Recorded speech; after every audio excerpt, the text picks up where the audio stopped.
এই যে মাস চলছে শাবান মাস, কোন মাস? এ রাতের পরে যে রাত আসতেছে, এই রাতটা নিয়ে আজ বাংলাদেশ, ভারত, পাকিস্তানে যে ঠেলা ঠেলি, বাড়াবাড়ি, ছাড়াছাড়ি চলছে, এটা বন্ধ হওয়া লাগবে। সবে বরাত এই শব্দটা কোরআনেও নেই, হাদিসের পাতায়ও নেই, আছে লাইলাতুন নিসফু মিন শাবান, এই শব্দটা আছে। হাদিস যেগুলো আছে বড় বড় সাহাবী থেকে বর্ণিত, যে শক্ত হাদিস 5টা, বাকিগুলো হাসান, সহিহ, দুর্বল, এই মিলে। আয়েশা সিদ্দিকা থেকে বর্ণিত হাদিস, হযরত মুআজ বিন জাবাল থেকে বর্ণিত হাদিস, আর এগুলো লাইলাতুন নিসফি মিন শাবান সম্পর্কে আছে। অথচ এটা বাড়াবাড়ি করতে যে অনেকে সবে কদরের উপরে তুলে ফেলে না, আপনার গুনাহ হবে। কারণ যেখানে যার স্থান তাকে ওই জায়গায় রাখা লাগবে। ওয়া আশহাদু আন্না মুহাম্মাদান আবদুহু ওয়া রাসূলুহু সাইয়্যিদুল কাওনাইন সাল্লাল্লাহু আলাইহি ওয়া আলা আলিহি ওয়া আসহাবিহি ওয়া আতবাইহি আজমাইন লাইলা ওয়া নাহারান ফিত তারফাইন ফাকাদ ক্বালা আল্লাহু তাআলা ফি কালামিহিল মাজিদ ওয়া বুরহানিহিত তাওহীদ। জবান খুলে পড়েন আউযু বিল্লাহি মিনাশ শাইতানির রাজিম। বিসমিল্লাহির রহমানির রহিম।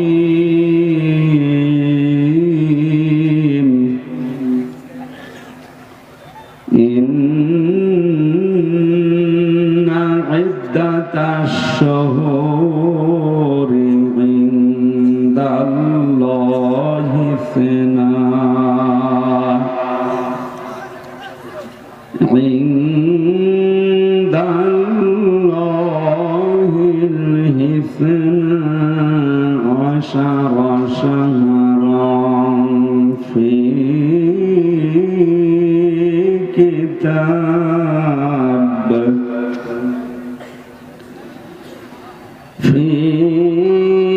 كتاب الله يوم خلق السماوات والأرض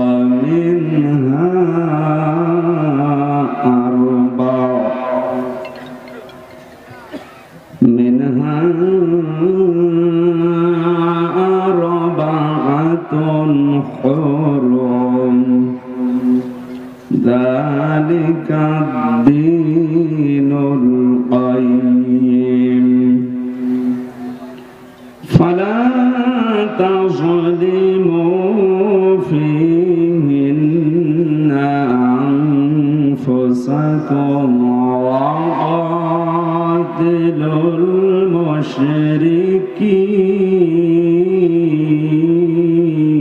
المشركين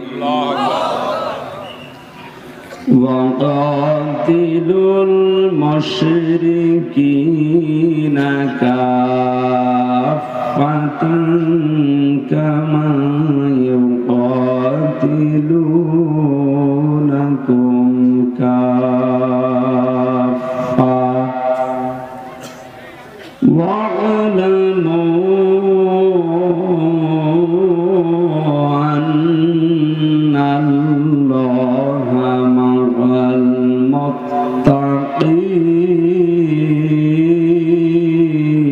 المتقين صدقت يا ربنا اللهم صل على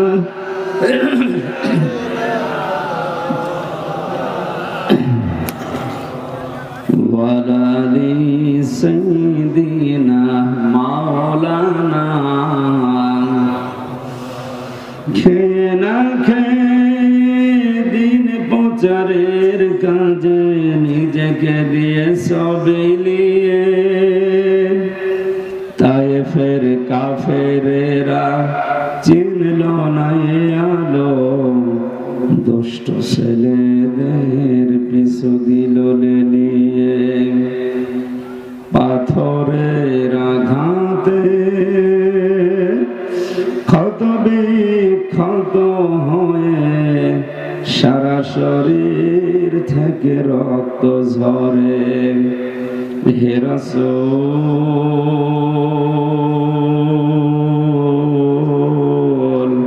তোমাকে ভুলি আমি কেমন করে, হে রাসূল তোমাকে ভুলি আমি কেমন করে। আলহামদুলিল্লাহ। বাংলাদেশের ঐতিহ্যবাহী জেলা টাঙ্গাইল, মির্জাপুর থানার অন্তর্গত হাটুভাঙ্গা মংসাই স্কুল অ্যান্ড কলেজ ময়দানে বর্তল একতা যুব সংঘের উদ্যোগে মহাবিশ্বের মহাবিশ্ব মহান রব্বুল ইজ্জত ওয়াল জালালের মুখের পবিত্র বাণী কোরআনে কারীম। পবিত্র এই অনুষ্ঠানের সম্মানিত সভাপতি, 11 নম্বর আজগানা ইউনিয়ন পরিষদের সম্মানিত সাবেক চেয়ারম্যান আমার বড় ভাই জনাব রফিকুল ইসলাম শিকদার, আতাল্লাহু উমরাহু ওয়া বারাকাল্লাহু ফি হায়াতি। জান্নাতের ভেতরে এরকম একটা অনুষ্ঠান হবে, আল্লাহ নিজেই থাকবেন সভাপতি, বিশ্বনবী হবেন প্রধান অতিথি, হযরত দাউদ আলাইহিস সালাম নিজের কণ্ঠ দিয়ে সূরা তাহা তেলাওয়াত করে অনুষ্ঠান উদ্বোধন করবেন। যারা জান্নাত পাবে ওই নারী পুরুষগুলো শুধু শ্রোতা থাকবে। মুহাম্মদ রাসূলুল্লাহ সাল্লাল্লাহু আলাইহি ওয়াসাল্লাম সূরা রহমান থেকে তেলাওয়াত করে শোনাবেন ওই অনুষ্ঠান। সভাপতির বক্তব্যে মহান রব্বুল ইজ্জত ওয়াল জালাল তার কুদরতের কণ্ঠ দিয়ে সূরা ইয়াসিন পড়ে তার বান্দা বান্দীদের শোনাবেন। 50,000 সানা মিম্মা তাকুদ্দুন। আল্লাহ তাআলা বলেন, দুনিয়া 1 2 3 করে যেভাবে গণনা করো, জান্নাতের ওই পরিবেশে আল্লাহর কণ্ঠে এক একটি আয়াত শুনতে সময় লাগবে 50,000 বছর। ওই ময়দানে আজকের সভাপতি জনাব রফিকুল ইসলাম শিকদার, আল্লাহ তার এই গোলামকে যেন শ্রোতা হিসাবে একটু জায়গা করে দেন। আপনাদের আমিন বলার ধরন দেখে মনে হচ্ছে উনি কাজ মনে হয় ভালো করেনি। জবান করে বলেন তো আমিন। মাহফিলের প্রধান অতিথি শাইখুল মাশায়েখ, মাননীয় জাতীয় সংসদ সদস্য, সাংগঠনিক সম্পাদক টাঙ্গাইল জেলা আওয়ামী লীগ, জননেতা খান আহমেদ শুভ এমপি, দামাত বারকাতুহুল আলিয়া। তার মাকে হারিয়েছে, আল্লাহ মায়ের কবরটা যেন জান্নাতুল ফেরদাউস বানিয়ে দেন। বাবা জীবিত আছে কিন্তু অসুস্থ, হায়াতে তাজ্জেবা সিহাতে কুল্লিয়া কামনা করছি। আল্লাহ তুমি কোরআনের ইজ্জতে তাকে দান করো।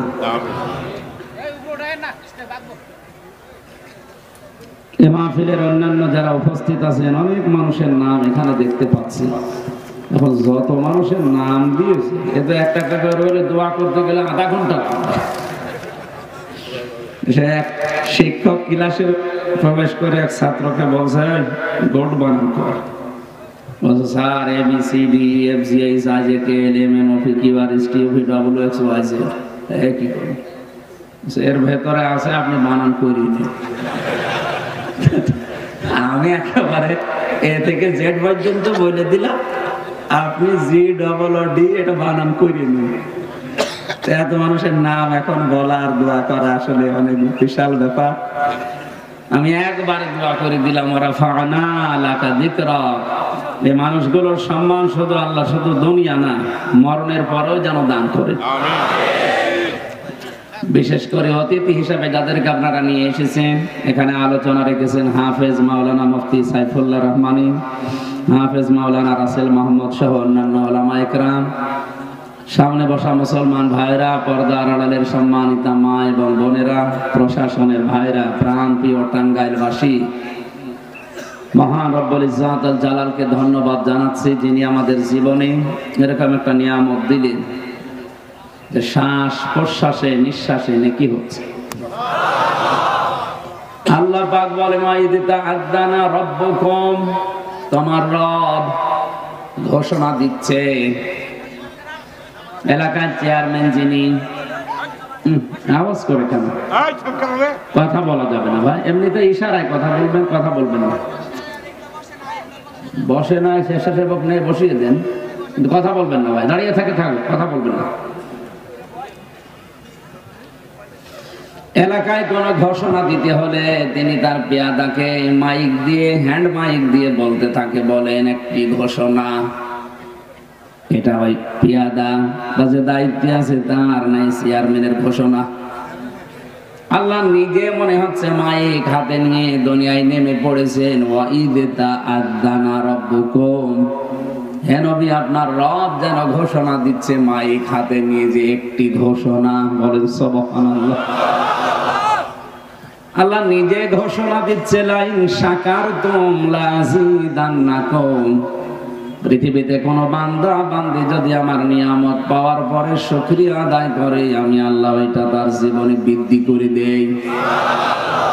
যারা আরবি গ্রামার বোঝে, লাযিদান্নাকুম, লামে তাকিদ নুনে সাকিলা, আল্লাহ এত বেশি গুরুত্ব দিয়েছেন, আপনি যদি সত্যি নিয়ামতের শুকরিয়া আদায় করতে পারেন, আল্লাহ এটা বৃদ্ধি করবে। নিয়ামতের শুকরিয়া আদায় বিশেষ করে বাংলাদেশে আমরা মনে করি একেবারে টুটি পর্যন্ত খেয়ে একটা ঢেকর করে বললাম আলহামদুলিল্লাহ। এটা শুকরিয়া আদায়ের একটা বাক্য। তিনটা শর্ত যদি আপনি মানেন, তাহলে আপনার জীবনের নিয়ামতের শুকরিয়া আদায় হয়। তাফসিরে মুফাসসির লিখেছেন, 1 নম্বরে আপনাকে মুখে স্বীকার করা লাগবে যে হ্যাঁ, এটা আমার জীবনে একটা ইবাদত, একটা নিয়ামত। নবীজি অনুষ্ঠানের এত বেশি মর্যাদা দিয়েছেন, বিশ্ব নবী বলেন কেউ যদি কোরআনের একটা আয়াত বোঝার জন্য 1 ঘন্টা ব্যয় করে, ও 500 রাকাত নফল নামাজের সওয়াব পায়। আপনি সারা জীবনেও 500 রাকাত নফল নামাজ পড়েছেন কিনা আল্লাহ জানেন, কিন্তু কোরআন বোঝার জন্য যদি অ্যাক্টিভ হয়ে থাকেন, যদি নাও বোঝেন তাও সওয়াব পাবেন। আর যদি বুঝে আমল করতে পারেন তো সোনায় সোহাগা। দ্বিতীয় নম্বরে শর্ত, আল্লাহর নবী বলেন আপনি অন্তরে একটা আনন্দ অনুভব করবেন, হ্যাঁ জীবনে যাই করেছি কোরআনের পেছনে অন্তত সময়টা দিয়ে আমি আনন্দিত। সত্যি মন থেকে বলেন তো, আজকের অনুষ্ঠান পেয়ে আপনি আনন্দিত না? 3 নম্বরে নিয়ামতটার কদর হবে, শুকরিয়া আদায় হবে ওই সময় যে নির্দেশগুলো ওই অনুষ্ঠানে পাওয়া যাবে, ওই নিয়ামতের ভেতরে পাওয়া যাবে, ওইটা আল্লাহর মর্জি মাফিক খরচ করা লাগবে। আজকে তেলাওয়াত আয়াত থেকে যে শিক্ষাগুলো আমরা পাবো, এগুলো আমাদের প্র্যাকটিক্যাল লাইফে যদি আমরা সেট করতে পারি, তাহলে আমাদের জীবনে এরকম নিয়ামত আল্লাহ আরো বাড়িয়ে দেবেন। বলেন আমিন। ওয়ালাইন কাফারতুম ইন্না আযাবি লাশাদীদ। আল্লাহ তাআলা বলেন পরে, কোন মানুষ যদি শুকরিয়া আদায় না করে, কুফরি করে, আমার নিয়ামতের কোনো দাম না দেয়, মর্যাদা না দেয়, ওর জীবন থেকে ওইটা আমি আল্লাহ ছিনিয়ে নেব এবং আযাবের ভেতরে ওরে ফেলে দেব। বলেন নাউজুবিল্লাহ। আমরা আল্লাহর আযাবে পড়তে চাই না, আল্লাহর রহমত চাই। এজন্য কোরআন যেখানে আয়োজন করা হয় ওখানে আল্লাহর রহমত নাজিল হয়, যদি মানুষ চুপ থাকে আর নীরব হয়ে শোনে। আমরা এই 2টা শর্ত মানব ইনশাআল্লাহ। কোরআনে কারীম কিভাবে উপস্থাপন করা লাগে মানুষের সামনে, এ ধরন আল্লাহ আমাদের শিখিয়েছেন 1500 বছর আগে। খুব ভালো করে মিলাবেন। আমাদের দেশে বেশিরভাগ কিচ্ছা কাহিনী বলা হয় না, তাফসীরুল কোরআন মাহফিলে আমরা কোরআন থেকে কথা বলবো ইনশাআল্লাহ। আল্লাহ পাক বলেন, কিতাবুন উনজিলা ইলাইকা ফালা ইয়াকুন ফি সাদরিকা হারাজুম মিনহু লিতুনদিরা বিহি ওয়া যিকরা লিল মুমিনিন। সূরা আরাফের 2 নম্বর আয়াত। আল্লাহ পাক বলেন, এই যে একটা কিতাব কোরআন শরীফ দিলাম, এটা শুধু চুমা খাবেন আর উপরে রেখে দেবেন। না, হচ্ছে না। এটা কিন্তু ক্লাস চলছে। এটা কি চলছে? ক্লাসে যেভাবে জবাব দেয় ওইভাবে জবাব দেবেন, অন্যদিকে মুখ দিলে আপনি কথা বুঝবেন না। এ কোরআন শুধু চুমা খাওয়ার জন্য আর মাথার উপরে রেখে দেওয়ার জন্য দিয়েছে? আল্লাহ নিজে ব্যাখ্যা দিচ্ছেন, কেন দিলাম জানো? এ কোরআন দিয়ে আপনি মানুষদেরকে সতর্ক করবেন। হারাজুম মিনহু লিতুনযির বিহি, এই সতর্ক করার সময় আপনার মনের ভেতরে যেন কোনো সংকীর্ণতা, সংশয়, সন্দেহ এগুলো কাজ না করে। মুরব্বিদের বসিয়ে দেন, এগুলো চেয়ার পেছনে দেন, তো পেছনে দিয়ে মুরব্বিদের বসিয়ে দেন। দেন দেন, তাড়াতাড়ি করেন। এখানে বসে আছেন, কি কি দেখছেন আপনি? তাড়াতাড়ি করেন।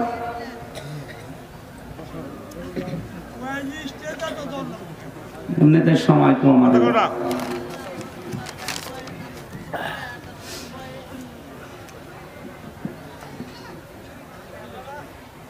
কোরআন এসেছে সতর্ক করার জন্য মানুষদেরকে, কিন্তু সতর্ককারী যিনি হবেন আল্লাহ তাকেই জানিয়েছেন আপনার মনে যেন কোনো ভয় না কাজ করে। কিসের ভয়? হয়তো কোরআন প্রচার করতে গেলে অনেক মানুষ আপনার বক্তব্য শুনে না বোঝার কারণে বিরোধিতা করতে পারে। এরকম মানুষ দেশে এখন আছে। কোরআনের বক্তব্য না বোঝার কারণে মন খারাপ করে, বিরোধিতা করে। এ ধরনের মানুষ এই জেলায় আছে না নেই? দ্বিতীয় নম্বর হারাজনের ব্যাখ্যা। আল্লাহর নবী বলেন, আল্লাহ তাআলা জানিয়েছেন কোরআন দিয়ে যখন আপনি তাফসীর করবেন, যখন সতর্ক করতে যাবেন, ওই এলাকাতে হয়তো এমন এমন কাজ ইবাদত মনে করে আবহমান কাল থেকে মানুষ পালন করে আসছে, যেটা আসলে ইবাদত না। কোরআনের তাফসীর করতে গেলে ওইগুলো টিকবে না, কারণ তাফসীর মানে খুলে ফেলা। তাফসীর মানে কি? তাফসীর মানে খুলে ফেলা, উন্মুক্ত করা। সালা দিয়ে ঢাকা আছে, সালা তুলে ফেলা। আবরণ দেওয়া আছে, আবরণ খুলে ফেলা। কোরআন দিয়ে যদি সঠিক তাফসীর করা হয়, ওই এলাকাতে বানানো আছে, ইবাদত আছে, ইসলাম আছে, ওইটা তো টিকার কথা না। তখন আপনাকে যারা নিয়ে এসেছিল ওই মানুষগুলো শেষে মন খারাপ করে আপনার হাদিয়া তোফা নজর নিয়াজ বন্ধ করে দেবে, এমনকি তাড়াও দিতে পারে। এজন্য আপনি ওই দিকে না তাকিয়ে, ভয় না পেয়ে, সংশয়, সন্দেহ, দ্বিধা, দ্বন্দ্ব সব কিছুর ঊর্ধ্বে উঠে আপনি আমার কোরআন প্রচার করবেন, এই কথা আপনাকে আমি জানালাম। এটা শুধু নবীর জন্যই ছিল না, আমাদের জন্যও আছে। এ পৃথিবীর প্রত্যেকটি উম্মত যারা নবীর উম্মত বলে দাবি করে, নবী তাদের নির্দেশ দিচ্ছেন, বাল্লিগু আন্নি ওয়ালাউ আয়া, আমার পক্ষ থেকে যদি একটা আয়াত তোমার জানা থাকে ওইটাই পৌঁছিয়ে দাও। টাঙ্গাইলবাসী এখানে কিন্তু শব্দটার দিকে একটু খেয়াল করেন, বাল্লিগ না বাল্লিগু, বহু বচন। যারা আলেম আছে গ্রামার বোঝে আরবি, এ বহু বচনের ভেতরে হামির হামজা যদি থাকে, এর রফিকুল আছে, কথা বলে না কেন? আমির হামজা হয়তো কোরআনের উপরে অনার্স মাস্টার্স করার কারণে ওর আয়ত্ত আছে একটু বেশি। উনি যদি অত বড় পড়াশোনা নাও করে থাকে, কোরআনের উপরে কুল হু সূরা মুখস্থ আছে।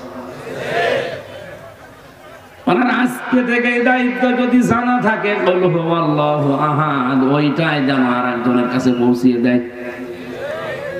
এই হাদিসটা যদি সত্যি আমরা আজ উম্মত হিসাবে বাংলাদেশের 18 কোটি মানুষের ভেতরে প্রায় 16 কোটি আমরা নবীর উম্মত, বাকি যারা আছে তারা নাই অন্য ধর্মের, আমরা ওদের বাঁধি দিলাম। বলেন তো 16 কোটি মানুষ এই হাদিস নবীর কথা মেনে নেওয়া ফরজ। নবীর কথা মানা কি? নামাজ আপনি শুধু ফরজ মনে করছেন না, শরীয়তের যে বিধানগুলো আল্লাহ শুধু দেয়নি, নবীকে আল্লাহ শারে বানিয়েছেন, তিনিও শরীয়ত প্রণেতা। তিনি হ্যাঁ বললে হালাল হয়ে যেত, না বললে হারাম হয়ে যেত। এত পাওয়ার আল্লাহ তাকে দিয়েছিলেন। এই দুনিয়া থেকে একবার আঙ্গুল এরকম ইশারা দিয়েছিলেন, চাঁদ পর্যন্ত 2 টুকরা হয়ে গেছে। জমিন থেকে শুধু পা তুলেছিলেন, একেবারে আরশে পৌঁছে গেছে।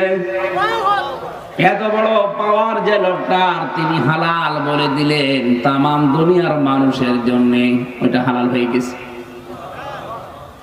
এখানে নবী বানলে গো আমর, এটা আদেশ, this is my order, so follow. নবীজি বলছেন এটা আমার আদেশ, তোমার একজনের প্রতি না, যারাই উম্মত দাবি করবে সবার প্রতি আমার আদেশ, তোমরা প্রচার করো। যদি একটা কথাও তোমার জানা থাকে, তাহলে আমি এই দায়িত্ব পালন করতে গিয়ে বাতিলের টার্গেট হব, আপনিও তো নবীর উম্মত। কথা বলে না কেন? আপনার কিছুই হবে না, এটা তো মেনে নেওয়া যাচ্ছে না। আমি এটা নামাজের মতো ফরজ মনে করি, কোরআন প্রচার করা, কোরআনের প্রসার ঘটানো। আমি যেমন নামাজ ফরজ মনে করি, রোজা ফরজ মনে করি, এটা প্রচার করা ফরজ মনে করি। এই দায়িত্ব যদি দেশের সবাই আজ পালন করতাম, কেউ কোরআনের বিরুদ্ধে অবস্থান নেওয়ার সাহস পেত না। আমাকেও 3 বছর বিনা কারণে জেলের ভেতরে থাকা লাগতো না, কারণ আমরা সবাই প্রচার করি। আপনি কয়জনকে জেলে রাখবেন? শেষে জেলে আর জায়গা হতো না, তখন আর কেউ কিছু বলতে পারতো না। কোরআন প্রচার করার পরিবেশ ওপেন হয়ে যেত। বলেন ঠিক কিনা?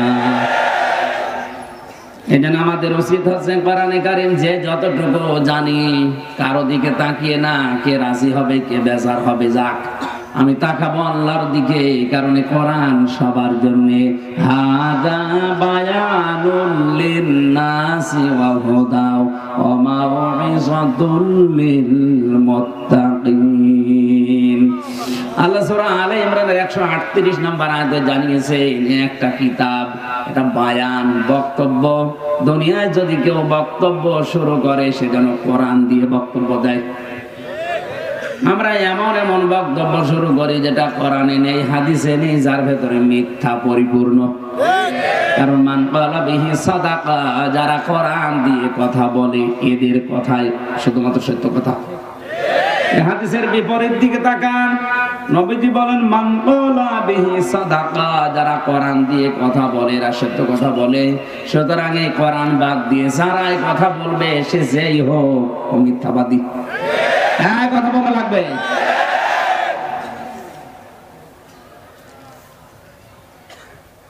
এজন্য কোন দিকে না তাকিয়ে কোরআনের সত্য কথার দিকে তাকিয়ে আপনি প্রচার করতে শুরু করবেন। আজিকরানিল মুমিনিন, আর কারো কাজ না হোক, মুমিনদের কাজ হবে।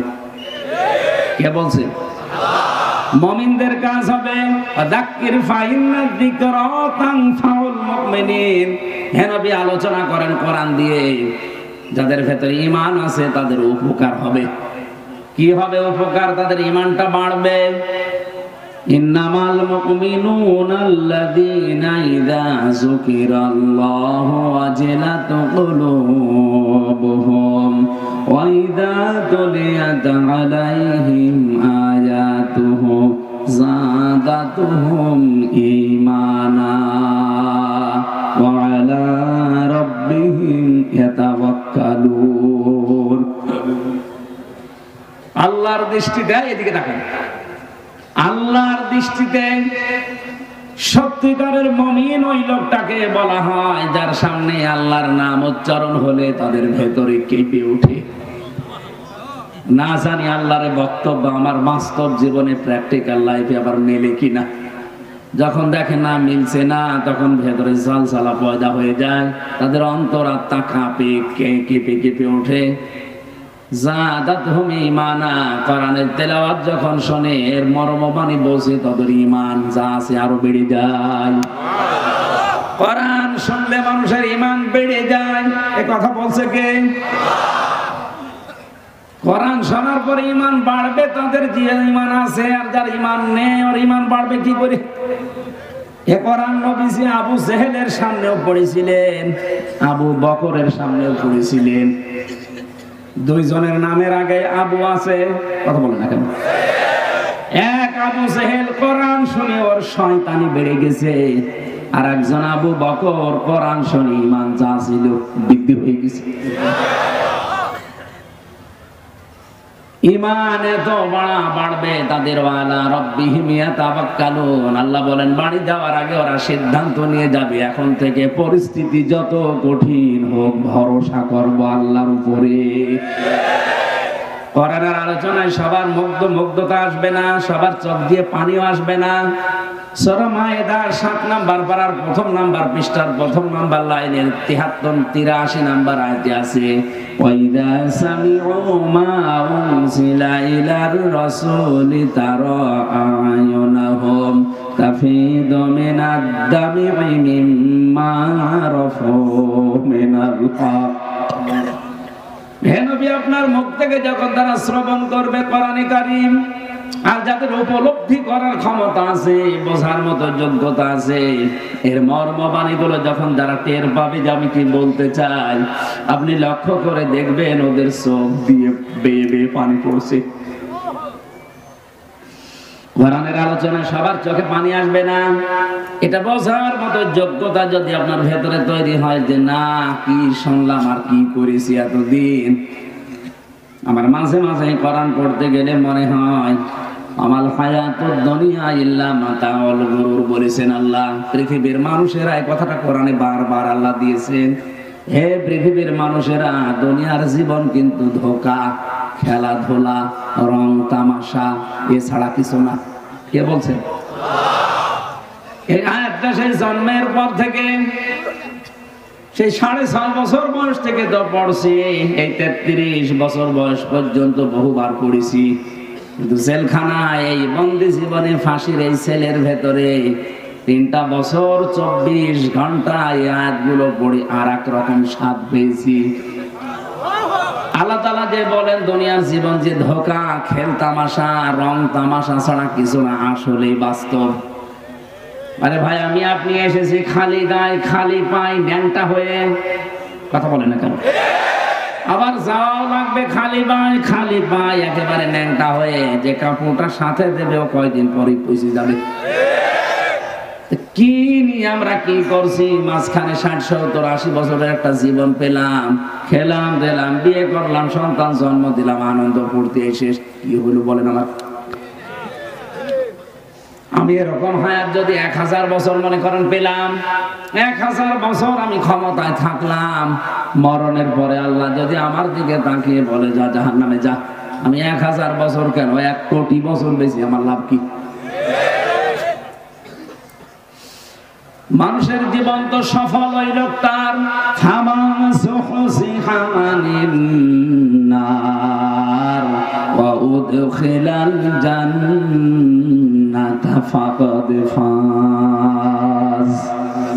সূরা আলে ইমরান 4 নাম্বার পারার 13 নাম্বার পৃষ্ঠার 13 নাম্বার লাইনের 185 নাম্বার আয়াতের মাঝের অংশে আছে, আল্লাহ তাআলা বলেন ওই লোকটার জীবন আমি আল্লাহর দৃষ্টিতে সফল, যাকে আমি আল্লাহ জাহান্নামের আগুন থেকে মুক্ত করে জান্নাতে নিয়ে দিয়েছি। আমাদের ওইটা, কারণ এই দুনিয়ায় কেউ যদি 1000 বছর হায়াত পায়, সে যেন আখিরাতের জীবনের তুলনায় মাত্র 2.5 সেকেন্ড বেশি থাকে। কত? 1000 বছরে যদি 2.5 সেকেন্ড হয়, আপনার বয়স তো মাত্র 70 বছর, আপনি হিসাব করলে দেখবেন হাফ সেকেন্ড হচ্ছে না। অথচ হাফ সেকেন্ডের জন্য কত কিছু আমরা করে ফেলছি, যেটা কোটি কোটি বছর পড়ে আছে, তার জন্য আমাদের কোনো প্রস্তুতি নেই। নবীজি বলেন পরকালের জীবনটা কেমন, আমি একটা উদাহরণ দেই। তামাম দুনিয়া যদি সরিষা দিয়ে ভরে দেওয়া হয়, আকাশ থেকে যদি একটা পাখি এসে একটা একটা করে দানা নিয়ে যায়, আবার 70 বছর পরে আসে একটা দানা নিয়ে যায়, আবার 70 বছর পরে আসে একটা দানা নিয়ে যায়, এভাবে যদি তামাম পৃথিবী ভর্তি করার সরিষা একদিন শেষ হয়ে যায়, যেতে পারে মরণের পরে মানুষের যে জীবন শুরু হবে, ওইটা শুরু হলে আর শেষ নেই।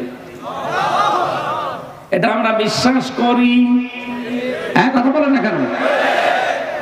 এইটাই বাস্তব।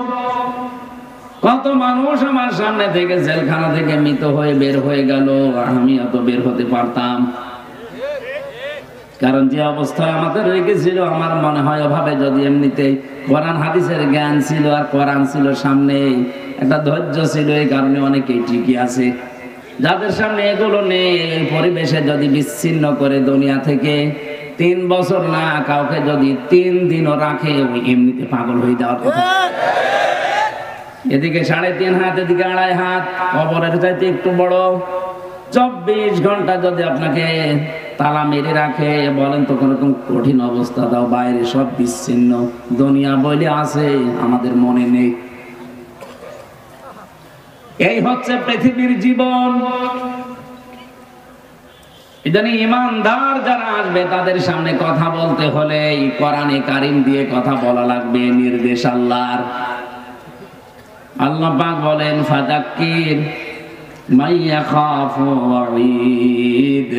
হে নবী, আপনি যখন কোরআন দিয়ে আলোচনা করবেন, যাদের অন্তরের ভেতরে আল্লাহর ধমকের ভয় আছে তাদের কাজে লাগবে। ফাযাক্কির বিল কুরআনি মাইয়া খাফু ওয়াঈদ। So admonish and or by the Holy Quran him who frees my threat.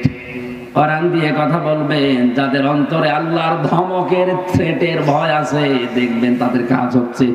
আজকে আমরা কোরআনে কারীম থেকে আলোচনা করব ইনশাআল্লাহ, বলেন আমিন। দরুদ আর সালাম পড়ছে আমাদের নবী মুহাম্মদ রাসূলুল্লাহ সাল্লাল্লাহু আলাইহি ওয়াসাল্লামের প্রতি।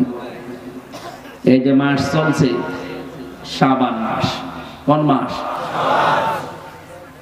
এ রাতের পরে যে রাত আসতেছে, এই রাতটা নিয়ে আজ বাংলাদেশ, ভারত, পাকিস্তানে যে ঠেলা ঠেলি, বাড়াবাড়ি, ছাড়াছাড়ি চলছে, এটা বন্ধ হওয়া লাগবে। আমি যদিও গভীরভাবে বিষয়ে কথা তো বলতে চাই না, কারণ এটা ফরজ না, ওয়াজিব না, একটা নফল জিনিস। অথচ এইটা নিয়ে আজ মুসলমানদের ভেতরে দল বিদলে বিভক্ত হয়ে হাজার হাজার দল হয়ে গেছে। কেউ গরম সুন্নি, কেউ ঠান্ডা সুন্নি, কেউ আহলে হক, কেউ আহলে বায়েত, কেউ আহলে সুন্নাতুল জামাত, বিভিন্ন নাম নিয়ে এ অসত্য। এটা ফরজ না, ওয়াজিব না, নফল জিনিস একটা। এই কথা বলছেন কেন? তারপরও শবে বরাত এই শব্দটা কোরআনেও নেই, হাদিসের পাতায়ও নেই। আছে লাইলাতুন নিসফু মিন শাবান, এই শব্দটা আছে।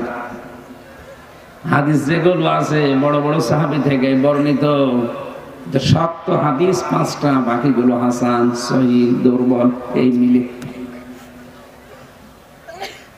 হাদিস যারা বেশি ঘাটাঘাটি করে, যারা মুহাদ্দিস, হয়তো তারা আরো বেশি পেয়েছে। আমার দৃষ্টিতে আমি 15টা পর্যন্ত পেয়েছি।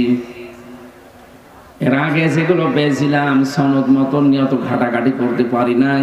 হযরতে আয়েশা সিদ্দিকা থেকে বর্ণিত হাদিস, হযরতে মুআজ বিন জাবাল থেকে বর্ণিত হাদিস, আর এগুলো লাইলাতুন নিসফি মিন শাবান সম্পর্কে আছে। অথচ এটা বাড়াবাড়ি করতে যে অনেকে সবে কদরের উপরে তুলে ফেলে। না, আপনার গোনা হবে, কারণ যেখানে যার স্থান তাকে ওই জায়গায় রাখা লাগবে। এ টুপির স্থান মাথায়, কেউ যদি টুপি মাথায় না রেখে পায়ের কাছে রাখে, এটা টুপির সাথে জুলুম। এই কথা বলে না, কোরআন শরীফ রাখা দরকার এই যে স্টেজের উপরে। এটা যদি কেউ পায়ের কাছে ফেলে রাখে, তাহলে কোরআনের উপরে জুলুম। দুনিয়ায় যেখানে যেটা থাকা উচিত, ওই জায়গায় যদি কেউ না রেখে অন্য জায়গায় রাখে, তার উপরে সেটা জুলুম হয়। কোরআনে কারিমে আল্লাহ ডাইরেক্ট আয়াত নাযিল করে যে রাতের মর্যাদা জানিয়েছেন, তার নাম শবে কদর। একজন উত্তর দিয়ে দেন, একজন উত্তর দিয়ে দেন, হয়ে যাবে। তো মনে মনে জিকির করেন সুবহানাল্লাহ আলহামদুলিল্লাহ।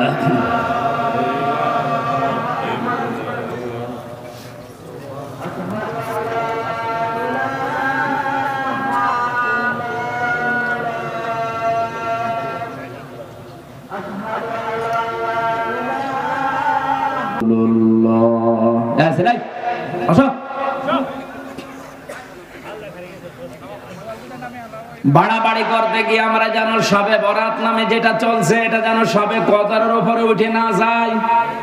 আবার ছাড়াছাড়ি করতে গিয়ে এটাকে একেবারে গুরুত্বহীন করে ছেড়ে দেওয়া যাবে না, কারণ এর ফজিলত আছে। এই জন্য বিশ্বনবী এর ফজিলত সম্পর্কে 15টা আমল করেছিলেন।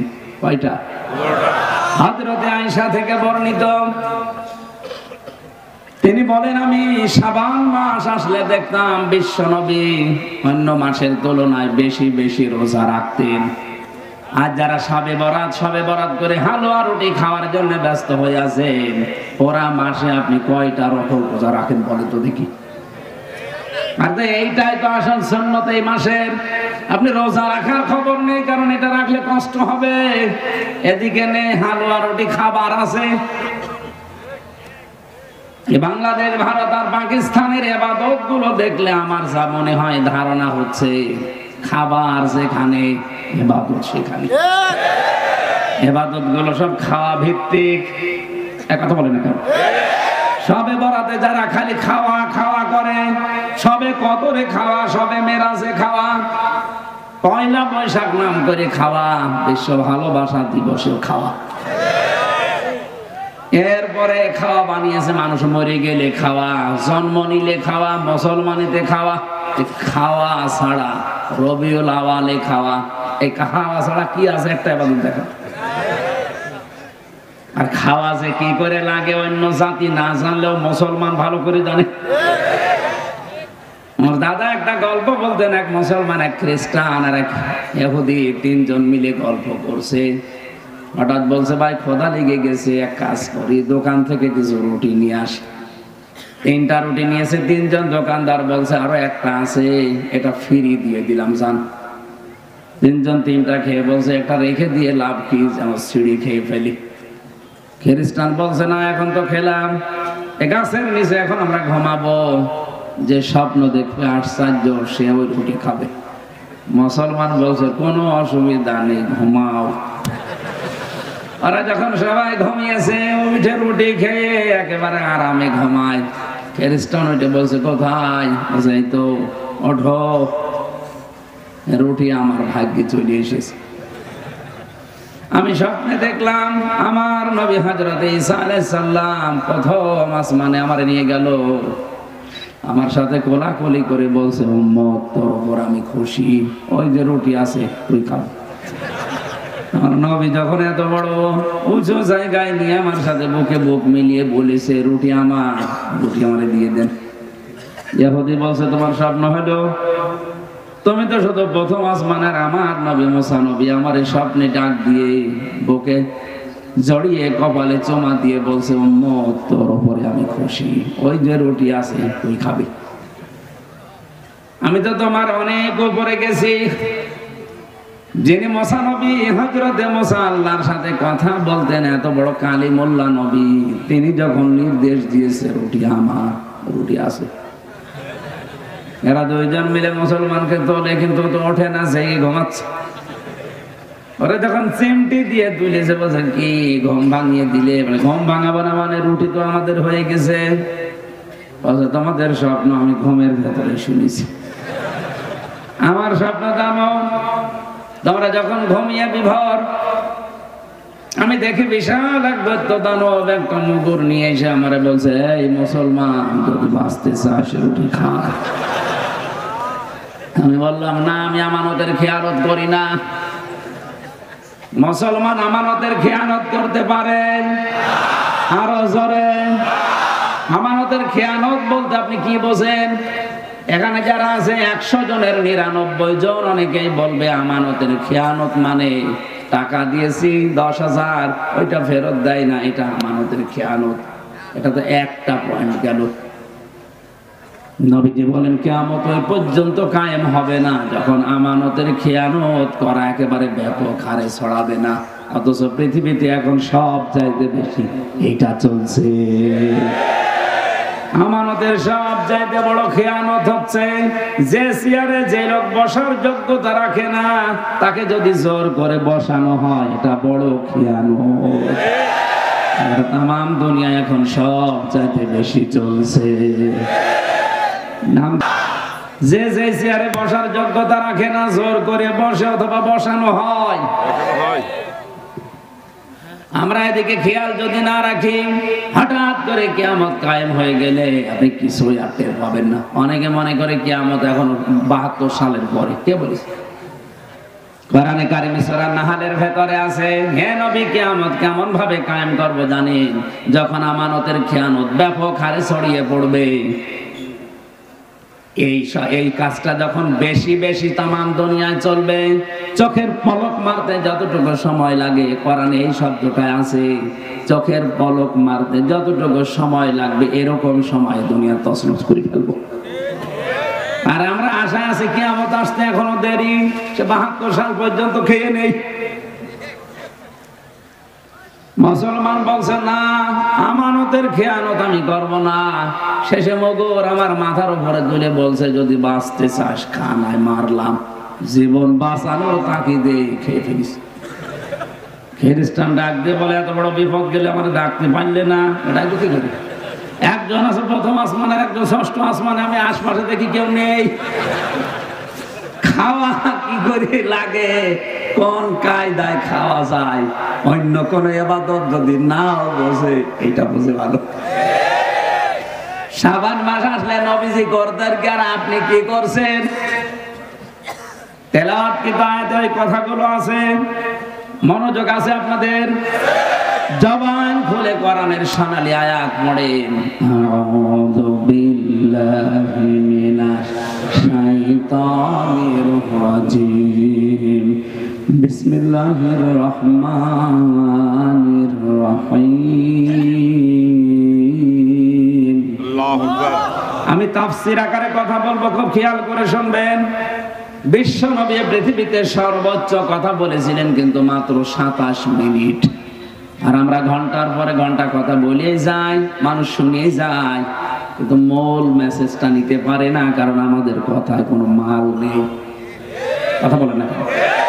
অথচ নবীর এই ২৭ মিনিটের বক্তব্য আজ ১,৫০০ বছর ধরে তামাম দুনিয়ার অনেক জাতি চেষ্টা চালাচ্ছে, কুল কিনারা খুঁজে পাচ্ছে না। এত কথা ২৭ মিনিটে ছিল। খেয়াল করে শুনেন। ইন্না ইদ্দাতাশ শুহুরি ইনদাল্লাহি ১২ শাহরান ফি কিতাবিল্লাহ ইয়াওমা খালাকাস সামাওয়াতি ওয়াল আরদা মিনহা আরবাআতুন হুরুম। আল্লাহ পাক বলেন, আসমান আর জমিন আমি যেদিন তৈরি করি, ওই দিন আমার কিতাবে ১২টা মাসের নাম আমি আল্লাহ লিখে রেখেছিলাম। আপনি খেয়াল করেছেন? তাহলে এই শাবান, এই রমজান, এই মুহররম, এই মাসগুলো ২-৪ দিন, ২-৪ বছর আগে তৈরি না। আকাশ আর জমিন আল্লাহ যেদিন তৈরি করেছেন, ওই দিন তার কিতাব মানে কোরআন। কারণ কি, কোরআনের নাম হচ্ছে আল কিতাব। কোরআনের নাম কি? আল্লাহর কিতাবের ভেতরে আল্লাহ এই ১২টা মাসের নাম নিচে লিখেছিলেন। তাহলে মুহররম এই নামটা বানিয়েছে কে? রজব এই নামটা বানিয়েছে কে? শাবান, রমজান এই নাম বানিয়েছে আল্লাহ নিজে। মিনহা আরবাআতুন হুরুম, তার ভেতরে 4টা মাস পবিত্র মাস। মুফাসসিরিন ইকরাম ইবনে কাসিরের ভেতরে লিখেছেন, ১ নম্বরে জিলকাদ, জিলহজ, মুহররম। কেউ কেউ বলেছে এটা শাবান অথবা রমজান অথবা রজব। এই 4টা মাসের পবিত্রতা রক্ষা করে চলার জন্য আল্লাহ নির্দেশ দিচ্ছেন। এটা যেহেতু পবিত্র মাস, হারাম মাস, হারাম মানে পবিত্র। ওই যে মসজিদুল হারাম, পবিত্র মসজিদ, অনেকে হারাম মানে মনে করো অবৈধ। হ্যাঁ, হারাম মানে অবৈধ আর একটা অর্থ, কিন্তু মসজিদুল হারাম যেটা, এটা পবিত্র মসজিদ। আল্লাহর কাছে পবিত্র মাস কয়টা? আরো জোরে। এই 4 মাসে কাফেররা পর্যন্ত, মুশরিকরা পর্যন্ত যুদ্ধ, মারামারি, বিগ্রহ, উল্টাপাল্টা কাজ বন্ধ করে দিত। তাহলে এই মাসের ভেতরে যেহেতু শাবান মাসও আছে, কোন কোন ঐতিহাসিকের বর্ণনা অনুযায়ী, সুতরাং আমরা মুসলিম, 12টা মাসের 4 মাসের ভেতরে শাবান যেহেতু বেশি, আল্লাহর এই নিষিদ্ধ কাজগুলো আমরা ছেড়ে দেওয়ার মাধ্যমে এই মাসকে সম্মান জানাবো। কে কে নিষিদ্ধ আছে আল্লাহর? কোরআনে কারিমে সূরা মায়েদা 7 নম্বর পারার 2 নম্বর পৃষ্ঠার 1ম নম্বর লাইনের 190 নম্বর আয়াতে আল্লাহ শয়তানের ঘৃণিত 4টা কাজের কথা জানিয়েছেন। এটা ঘৃণিত কাজ, আবার শয়তানের কাজ। শয়তানও পর্যন্ত এই 4টা কাজ ঘৃণা করে।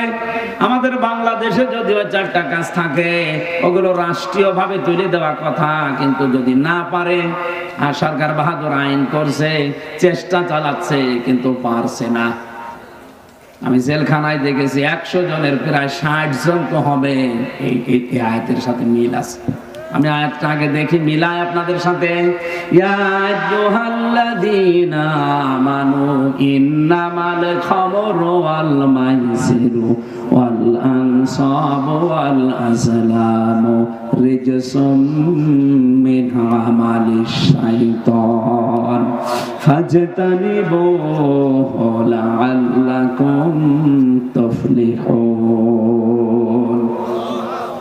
যত তাফসীর আছে বাংলাদেশে, আমি অধিকাংশ গুলো আয়াতের সাথে মিলিয়ে পেয়েছি। শয়তান পর্যন্ত 4টা কাজ করতে ঘৃণা করে, তারপরও সে করে। কি করে? ঘৃণা করে কাজটা, তারপরও সে করে। আমাদের যাদের সিটা ফোটা পর্যন্ত ঈমান আছে, জিনা করতে আমাদের আনন্দ লাগে না খারাপ লাগে? মন থেকে আপনার জীবনও মেনে নেবে না। যদিও যৌবনের তাড়নায়, নফসের ধোঁকায়, শয়তানের ফেরেবে আমরা করে ফেলি, কিন্তু মন থেকে ঈমান যাদের আছে, জিনা জীবনও মেনে নেবে না। এক কথা বলা লাগবে, এটা মেনে নেবে। আর নিজের আপন মায়ের সাথে যদি হয়, জীবনেও কল্পনা করা যায়। শয়তানের এই 4টা কাজ করে, কিন্তু ঘৃণা সহ করে। ইমানদারের কাছে যেমন জিনা করতে শয়তানের ধোঁকায়, যৌবনের ধারণায় করে, কিন্তু ঘৃণার সাথে মন মেনে নিতে চায় না। শয়তানেরও এই 4টা কাজ মন মেনে নিতে চায় না, ঘৃণা সহকারেও করে। 1 নম্বরে ইন্নামাল খামরু, আল্লাহ বলেন ইমানদারের আমি তোমাদের উপরে মাদক দ্রব্য যত আছে সব হারাম করলাম। মদ কি? আরো জোরে বলেন, মদ কি? পৃথিবীতে শয়তানের ভাই বলে আল্লাহ আখ্যা দিয়েছেন তাদেরকে, যে মানুষগুলো অপচয় করে আর অপব্যয় করে। একটা শব্দ আছে ইসরাফ, আর একটা আছে তাবজির। ইসরাফ মানে কোন জায়েজ কাজে টাকা খরচ করা উল্টাপাল্টা করে। 2 কেজি আম হলে আপনার পরিবার চলে যায় একদিন, টাকার গরম দেখাতে গিয়ে 20 কেজি আম কিনে নিয়ে এসে পচাচ্ছে। আম কেনা জায়েজ আছে না নেই? কিন্তু এই যে বেশি করে কিনে নষ্ট করলেন, এর নাম হচ্ছে অপব্যয়, এর নাম ইসরাফ। এর নাম কি? এটা হারাম। এটা কি? কিন্তু এর চাইতে আরো মারাত্মক আরেকটা আছে, তার নাম তাবজির। আলেম যারা আছেন, তাফসীর বলা হয় আল্লাহর কোন অবৈধ ঘোষণা করা জিনিসকে টাকা পয়সা খরচ করে ওইটা লাগানো। যেমন মদ কি? মদের পেছনে কেউ যদি টাকা পয়সা খরচ করে, এটা আর ইসরাফ থাকে না, ওটা তাফসীর হয়ে যায়। কোরআনে কারিমে আল্লাহ জানিয়েছেন ইন্নাল মুবাযযিরিনা কানু ইখওয়ানাশ শায়াতিন ওয়া কানাশ শাইতানু লিরাব্বিহি কাফুরা। অবশ্যই অপচয় যারা করে, আমি আবার বলছি, অপব্যয় আর অপচয় কি এক জিনিস? ইসরাফ আর তাবযীর এক জিনিস না। অপব্যয় বলা হয় বৈধ কোন জিনিস কেনার চাইতে আরো বেশি করে কেনার নাম ইসরাফ, অপব্যয়। আর অবৈধ কোন জিনিস টাকা খরচ করে নষ্ট করার নাম তাফসীর, অপব্যয়। এটা আল্লাহর কাছে সব চাইতে বড় ঘৃণিত কাজ। পড়া কোরআন শরীফ পড়ি আমি, শয়তানের ভাই এ কথা কোন পাপের আগে শুনিনি। কোন পাপের আগে মায়ের সাথে জিনা করে, কিন্তু শয়তানের ভাই আল্লাহ বলেননি। নিজের আপন বোনের সাথে জিনা করেছে, শয়তানের ভাই আল্লাহ বলেননি। অথচ যারা অপচয় করে তাদেরকে আল্লাহ নিজে বলছেন এগুলো শয়তানের ভাই। শয়তানের ভাই কি? শয়তান। শয়তানের ভাই কি? আমার যদি ছোট ভাই থাকে, আমি যেমন মানুষ, সেও কি? এক কথা বলেন না কেন? অপচয় যারা করছে না, মদ আল্লাহ বলেন আমি হারাম করলাম, এটা শয়তানের কাছে ঘৃণিত কাজ। অথচ আজ এটা অনেক মুসলমানের কাজ হয়ে দাঁড়িয়েছে। অনেক মুসলমান এটার ব্যবসা করে খাচ্ছে। মদের ব্যবসা করা, মাদক ব্যবসা করা আর শুকরের মাংস খাওয়া কোনো পার্থক্য নেই, একই। মদ এখন বিশ্বে চলছে 4 প্রকার: নাকির, হাদ্দাবা, খাদরা, আর কি যেন আছে একটা। এই যে দর্শনা, চুয়াডাঙ্গার কেরুজ মিলে এটা তৈরি হয়, রিফাইন করে বাইরের দেশে যায়। মদটা হারাম করে দিয়েছিলেন 53 বছর আগে। যদি এটা বন্ধ করে বাংলাদেশে অন্য কোনো কিছু চালু করতো, এদেশে আল্লাহর রহমত আরো বেশি আসতো। কারণ হারাম জিনিসে কোনো বরকত আল্লাহ দেয় না। হয়তো চর্মচোখে দেখা যায় বিশাল কিছু আসতেছে, কিন্তু একদিক থেকে আসবে, 5 দিক থেকে আল্লাহ কেড়ে নেবে। এই যে কুকুরের বাচ্চা হয় প্রতি বছরে বছরে 8টা 10টা করে, তারপরও কুকুর খুঁজে পাওয়া যায় না। আর গরুর বাচ্চা বছরে একটা হয়, তারপরও গরু যেভাবে মানুষেরা খায় কোনো অভাব হয় না। একটাই কারণ, এটা হালাল আর এটা হারাম। হালালে আল্লাহ নিজে বরকত দিয়ে দেয়, আর হারামে আল্লাহ বরকত তুলে নেয়। বলেন নাউজুবিল্লাহ। আজ যারা হারাম ব্যবসা করছেন, সুদের ব্যবসা, না এলাকায় সুদ নেই আছে, মানে 180 মাইল বেগে চলছে। এলাকায় অনেকে চাষবাস করে খান, বিশেষ করে জমি জায়গা দিয়ে। এই যে 1 লাখ টাকা আমি এনাকে দিলাম, উনি 1 বিঘা জমি দিয়ে দিল। যতদিন জমি করে খাবো, টাকা ফেরত দেওয়া লাগবে না। এটার নাম কি? লাভে লাভে চাই বলেন, বন্ধক বলেন, আপনি বুঝলেই হবে। এই বিষয়টাকে বুঝেছেন? এলাকা আছে, এটা হারাম। এটা যারা করছেন হাত তোলেন তো। এরকম মানুষ যদি থাকেন দেখি আপনাকে। একজন শুধু, তাহলে তো এই হাদিস বলা ঠিক হচ্ছে না। আপনি যা করছেন করেন ভাই, বাকি 100 জনে 99 জন ঠিক আছে। এই এলাকায় এগুলো চলে না। এগুলো ওই লালমনির হাট, কুড়িগ্রাম, নীলফামারী এই দিকে এগুলো চালাচ্ছে। এলাকায় যদি থাকেন, একজন হাত তুললেন মানে তার মানে আপনারা মিথ্যাবাদী। হাত তোলেন, কোনো অসুবিধা নেই। ক্যামেরা, ওই রে বাবা কত হাত তুলছে।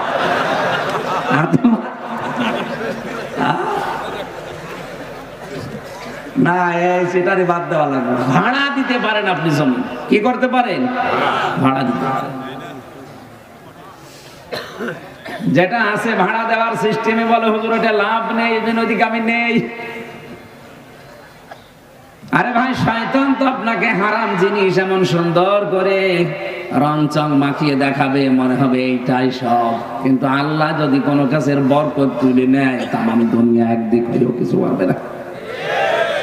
সুদের টাকা নিয়ে, ঘুষের টাকা নিয়ে 50,000 টাকা প্রতিদিন উপায় করে বাড়িতে আসবেন। আর বাড়িতে এসে দেখবেন ঘুষের টাকা নিয়ে আসলেন 50,000। আপনার বউ পড়ে আছে, কি গো আমার মাথা ব্যথা করছে, নিয়ে আয় ডাক্তার। ছেলের দিকে তাকিয়ে দেখবেন ছেলে, কি গো, বলেন চোখে কম দেখতেছি, নিয়ে যা ডাক্তারের কাছে।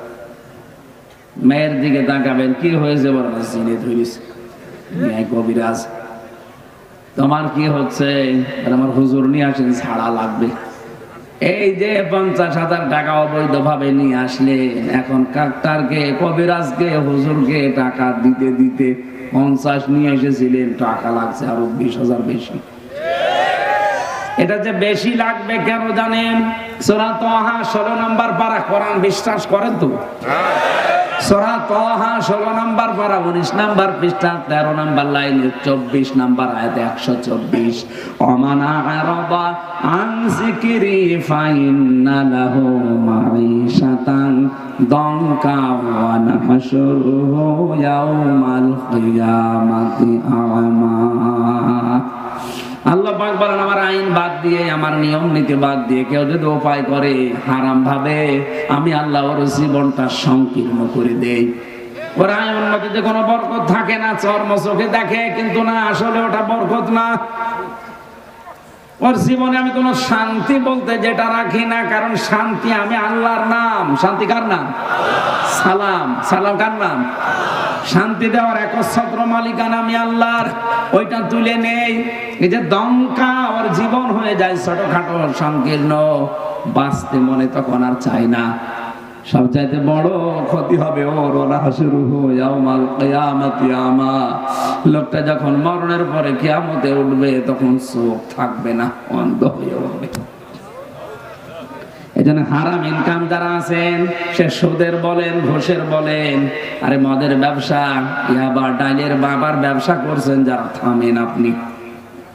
আপনি যদি মুসলিম পরিচয় দিয়ে থাকেন থামেন। অন্যান্য জাতির কথা বাদ দিলাম, কারণ ওইটা ওরা খায়।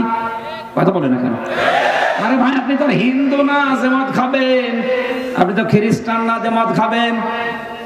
মদ বলতে শুধু পানি মদ না, মাদক যত আছে সরকার আইন করে পর্যন্ত হাত লেগে যাচ্ছে, পারছে না। মানুষের ভেতরে আল্লাহর ভয় 100% তৈরি না হলে ওর দ্বারা এটা ছাড়াও সম্ভব না। ওয়াজ করে আইন করে এটা বন্ধ হবে না। আমাদের যে আইন শরীরে আইন আছে কোরআনে, ওটা যদি রাষ্ট্রীয় ভাবে 100% কায়েম হয়ে যায়, তখন আর মদের ওয়াজ করা লাগবে না। আল মাইসির, এই যে জুয়া খেলে যারা, 10 টাকার টিকিট কেটে 50 লাখ, এরকম মাঝে মাঝে আসে না? আপনি টিকিটের এই ব্যবসা করতে পারেন, কিন্তু যেদিন রাফেল ড্র হবে ওই দিন যারা যারা টিকিট নিয়েছে প্রত্যেককে পুরস্কার দেওয়া লাগবে 3 বার। একটা কলম হলেও দেওয়া লাগবে। আকাশ চম্বি আকাশ ছোঁয়া লাভের আশায় যারা 10 টাকায় 50,000 টাকা 50 লক্ষ টাকা পাওয়ার জন্য টিকিট কেনে, তখন দেখবে একটা কলম, কপিটা বাদ দিয়ে দেবে।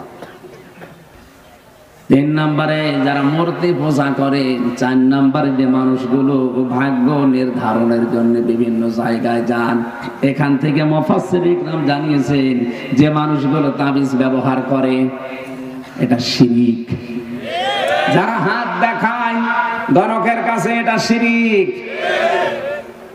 আপনি হাত দেখে মুখ দেখে অনেক কিছু বলে দেয়, আরে বেটা তুই নিজের হাত দেখে ভাগ্য পরিবর্তন করতে পারিস না, এটা পোড়াটা ধোঁকাবাজি। আল্লাহ বলেন এই 4টা কাজ আমি আল্লাহ হারাম করে দিলাম। এই যে অনেকে ডান পা বাম পা বাড়িতে যাওয়ার সময় যদি একটু পেছল খায়, যদি কাশি হয়, বলেন আজকে আর শুভ হচ্ছে না। আপনাদের তো শুভ মিয়া আছে, আপনাদের আর অসুবিধা নেই। এগুলো ধারণা করে কুসংস্কার, এটা ইসলামে কোনো জায়েজ নেই, এখান থেকে আপনি বেরিয়ে আসবেন। আল্লাহ বলেন ফাজিতানিবুহু, বেঁচে থাকো তোমরা এগুলো থেকে, লাআল্লাকুম তুফলিহুন, আশা করা যায় তোমরা সফল হবে। জোরে বলেন আমিন। আল্লাহর এই নিষিদ্ধ মাসগুলোতে আমরা আল্লাহর হারাম কাজগুলো ছেড়ে দিয়ে এই মাসকে সম্মান দেখাবো। 1 নম্বরে রোজা রাখার মাধ্যমে। এক কথা বলে না কেন? রোজা আপনি বাড়িয়ে দেবেন, এই মাসে যতটুকু সমর্থ আছে বাড়িয়ে দেবেন। যদি সারা মাস রাখতে পারেন তা অসুবিধা নেই, কারণ এই মাসের ট্রেনিং হয়ে যাবে আমার রমজানের শিক্ষা নেওয়ার জন্য। সামনে যে মাস আসতে, ফামা শাহিদা মিনকুমুশ শাহর ফালিয়াসমহু, আল্লাহ বলেন কি যদি রমজান মাস পায় সে যেন অবশ্যই রোজা রাখে। এই নির্দেশ কার? এখানে ট্রেনিং হচ্ছে এই 2টা মাস, রজব এবং শাবান। এ মাসে আপনি যদি সবে বরাত পালন করতেই চান, এই রোজা রেখে পালন করেন। সবচাইতে বড় কালকের যে রাতটা লাইলাতুন নিসফি মিন শাবান, এইটাই হাদিসের ভাষা। আপনি একেবারে ছাড়াছাড়ি করে একের বাদ দিয়ে সারা রাত ঘুমাবেন না। যতটুকু পারেন নফল নামাজ পড়েন, নফল দান সাদকা করেন, নফল কোরআন শরীফ পড়েন। আর সবচাইতে বড় সবে বরাত পালন হবে ওই রাতে। অন্তত আপনার সামর্থ্য অনুযায়ী 10টা মানুষের খোঁজ খবর রাখেন, তার কর্মজীবন তৈরি করে দিন। সবে বরাত পালন করতে চাও, খালি হালুয়া রুটি খেয়ে সারা রাত নাক ডেকে ঘুমাবা, আর ফজর পর্যন্ত এই মসজিদ ওই মসজিদ ঘোরাঘুরি করে ফজরের নামাজ না পড়ে ঘুমিয়ে পড়ছে, উনি সবে বরাত পালন করছে। বারাত শব্দের শাব্দিক অর্থ হচ্ছে মুক্ত হওয়া। বারাত মানে কি? আর সব মানে রজনী, মুক্তির রজনী বলা হয়। কিন্তু মুক্তি পাবেন কখন? আপনার দ্বারা যখন মানবতার উপকার হবে। প্রধানমন্ত্রী শেখ হাসিনা যে উদ্যোগগুলো এই 15 বছরের ভেতরে নিয়েছে, তার সবচাইতে ভালো উদ্যোগ একটি খামার একটি বাড়ি। এটার দ্বারা একজন মানুষের কর্মজীবন তৈরি হয় আর একটা মাথা গোজার ঠাঁই হয়। আমি এ কোরআন সামনে নিয়ে বলছি, ওনার জীবনের যদি কিচ্ছু কবুল না হয়, এই কাজটা কবুল হবে। কারণ এর দ্বারা বাংলাদেশের লক্ষ লক্ষ মানুষেরা মাথা গোজার একটা ঠাঁই পেয়েছে আর একটা কর্মসংস্থান পেয়েছে। এই কথা বলেন না কেন? আপনি এই কাজে অন্তত সাপোর্ট করা লাগবে। হ্যাঁ, যাদের দায়িত্ব দিয়েছিল তারা মারিং কাটিং করেছে, এখন উনি ওখানে বসে করবে। হয়তো 100 টাকার কাজে 80 টাকার কাজ হয়েছে, 20 টাকা উপরালারা খেয়ে ফেলেছে। কিন্তু কাজ তো অন্তত ওনার নিয়ত তো ভালো ছিল। যারা জাহান্নামে যাবে মুসলমান দাবি করার পর, ওদেরকে ফেরেশতা জিজ্ঞাসা করবে, তুই তো মুসলমান, জাহান্নামে আসলি কেন? সূরা মুদ্দাসসিরের ভেতরে আছে। ওরা 4টা কথা বলবে। 1 নম্বরে বলবে ক্বালু লাম নাকু মিনাল মুসাল্লিন, নামাজ পড়তাম না, এইজন্য আল্লাহ জাহান্নামে দিয়েছে। তাহলে আয়াত দ্বারা ফতোয়া বের হয়, দুনিয়ায় যদি কেউ নামাজ না পড়ে মুসলমান দাবি করে, ও আওয়ামী লীগ, বিএনপি, জাতীয় পার্টি, জামাত যাই করুক, ও জাহান্নামে। হ্যাঁ, কথা বলেন। এমনকি ফরজ নামাজ যদি কেউ ছেড়ে দেয়, আল্লাহ নিজে তার দায়িত্ব ছেড়ে দেয়। সুতরাং আজকে থেকে যতদিন বেঁচে আছেন, আজরাইল যতদিন না আসে, ফরজ নামাজ জীবন থাকতে ছেড়ে দেব না। এই কারা রাজি আছেন দেখি? লিল্লাহি তাকবীর।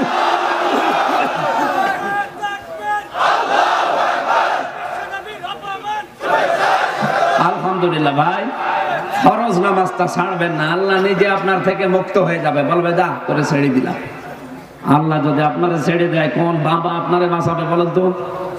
ফরজ নামাজ জীবন থাকতে ছাড়বেন না। 2 নম্বরে ওলাম নাকুন নতিয়মুল মিসকিন, এতিম মিসকিনদের খাবার দিতাম না। তার মানে এতিম মিসকিনদের যারা খাবার দেয় না, দারিদ্র মুক্ত সমাজের জন্য যারা কাজ করে না, ও মুসলমান দাবি করলেও জাহান্নামে যাবে। উনি যে উদ্যোগটা নিয়েছে, উদ্যোগটা ভালো না, এই আয়াতের সাথে সম্পৃক্ত। একটি বাড়ি একটি খামার, একটা মানুষের মাথা গোজার ঠাঁই হচ্ছে আর একটা কর্মসংস্থান তৈরি হচ্ছে। আমি আপনাকে দান করতে বলছি না। ব্যাংকে যাদের টাকা পড়ে আছে, টাকা ছাতা পড়ে যাচ্ছে, ওই টাকাগুলো নিয়ে বিভিন্ন জায়গায় একটা ওয়ার্কশপ তৈরি করেন, একটা ফ্যাক্টরি তৈরি করেন। বাংলাদেশ থেকে বাইরের দেশে না যেয়ে এখানে কর্মসংস্থান তৈরি করে আপনার নিজের আপন ভাতিজা, নিজের বোনের ছেলে, আশপাশের প্রতিবেশীর ছেলে, এরকম 50টা মানুষের কাজ তৈরি করে দিন। ওরা মাদক দ্রব্য না খেয়ে, উল্টা পাল্টা চিন্তায় রাহাজানি না করে, এই কিশোর গ্যাং এলাকায় আছে, এই সমস্ত কাজে না জড়িয়ে কাজ দিয়ে দেন। অলস মস্তিষ্ক শয়তানের কারখানা, কাজে কামে থাকবেন, ওখান থেকে কিছু টাকাও আসবে, আপনার টাকায় টাকা বাড়বে, মাঝখান থেকে 50টা মানুষের সংসার চলছে। কথা বলছেন এখন? এইটা দুনিয়ার সবচাইতে বড় ইবাদত নেই। ও খালি বসে বসে হো হো।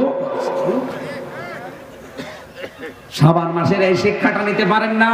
কালকে রজনীতে অন্তত এই সিদ্ধান্ত নেন, যাদের টাকা আছে, আমার সামর্থ্য অনুযায়ী অন্তত 20টা মানুষের কর্মসংস্থান আমি তৈরি করবো।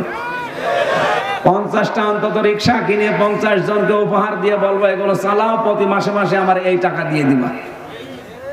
আপনার নিজের টাকায় টাকা বাড়তে থাকবে, মাঝখান থেকে লোকটা মাঝে মাঝে কাজগুলো ছাড়বে। এই কথা বলুন না কেন? এই কাজগুলো যদি সবে বরাত নামে, নিসফে শাবানে আমরা করতে পারতাম, আরো খুশি হয়ে যেত। এই সমস্ত কাজে কামে নেই, ও হালুয়া রুটি খাওয়ার জন্য ব্যস্ত হয়ে আছে। বাড়াবাড়ি করা যাবে না রাতে, ছাড়াছাড়িও করা যাবে না। এটা একটা ফজিলতপূর্ণ রাত, কিন্তু সবে কদরের উপরে না। সবে কদর সরাসরি কোরআন দিয়ে প্রমাণিত। কি দিয়ে? আর সবে বরাত যেটা নাম নিসফে শাবান, এটা হাদিস দিয়ে প্রমাণিত। কোরআনের উপরে জীবনও হাদিস যেতে পারে? বলেন বলেন। আয়াতের কথা ছিল যালিকাদ দীনুল কাইয়্যিম, এইটা একমাত্র সঠিক দিন। এটার নাম দিয়েছেন আল্লাহ, দিনের আগে যা আলিফ লাম আছে, যালিকাদ দীনুল কাইয়্যিম। যালিকা বলা হয় ইসমে ইশারা। কোনটা? আল্লাহ যেন তার কুদরতে হাত দিয়ে এভাবে দেখিয়ে দিচ্ছেন, এইটাই। পৃথিবীতে এখন 4500-এর উপরে ধর্ম চলছে, আল্লাহর কাছে মনোনীত একটাই মাত্র ধর্ম, তার নাম ইসলাম।